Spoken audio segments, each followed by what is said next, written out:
નમસ્કાર ખેડૂત મિત્રો, સ્વાગત છે તમારું આપણી ચેનલમાં। આજે ખેડૂત મિત્રો આપણે કપાસના ભાવમાં ખેડૂતોને મુશ્કેલી પડે છે, કપાસના ભાવ ઓછા મળે છે તેમજ કપાસના ભાવ ચડશે કે નહીં તેના વિશે વિગતવાર માહિતી આ વિડીયોની અંદર જોઈશું।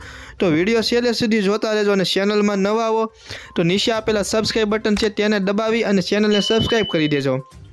તો જોઈ લઈએ ખેડૂત મિત્રો હવે વિગતવાર માહિતી। તો અત્યારે એવરેજ ભાવ 1200, 1300, 1350, 1400 ને 1450 સુધી તે જોવા મળી રહ્યા છે।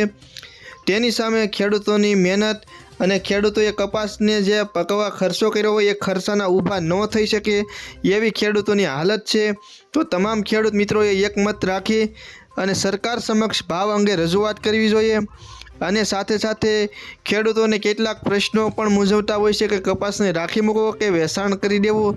તો ખેડૂત મિત્રોને હજુ અઠવાડિયું માટે કપાસને રાખી મૂકવો, કારણ કે કપાસમાં થોડો ઘણો શક્યતા છે ભાવ સુધરે એવો, પરંતુ જો તમારે અત્યાર દીનું જાગવું પડે ખેડૂત મિત્રો અને એકમત રાખી અને સરકારશ્રીને રજૂઆત કરવી જોઈએ કે ભાવ અમને યોગ્ય તો મળવા જ જોઈએ, કારણ કે અમે રાત દિવસના ઉજાગરા કરી તડકો ટાઢ વેઠી અને સાથે સાથે કપાસને પકવા અમે અઢળક ખર્ચો કરીએ, તો એનું તો તમારે જોવું જોઈએ। આવી બધી રજૂઆત કરવી જોઈએ, પરંતુ એકમત રાખવું તે આવશ્યક છે અને એકત્રિત થવું તે પણ આવશ્યક છે, તો જ તે આનું કંઈક નિરાકરણ થઈ શકે।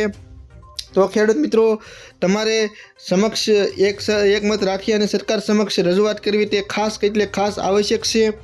અને બીજી વાત એ કે ગયા વર્ષે કપાસના ભાવ થોડા ઘણા એન્ડમાં સુધર્યા હતા, અને બીજી વાત એ કે આ વર્ષે કપાસનું ઉત્પાદન ઘટ્યું તો સાથે સાથે કપાસના ભાવમાં ઘટાડો થયો। આ ઊંધું થયું કહેવાય।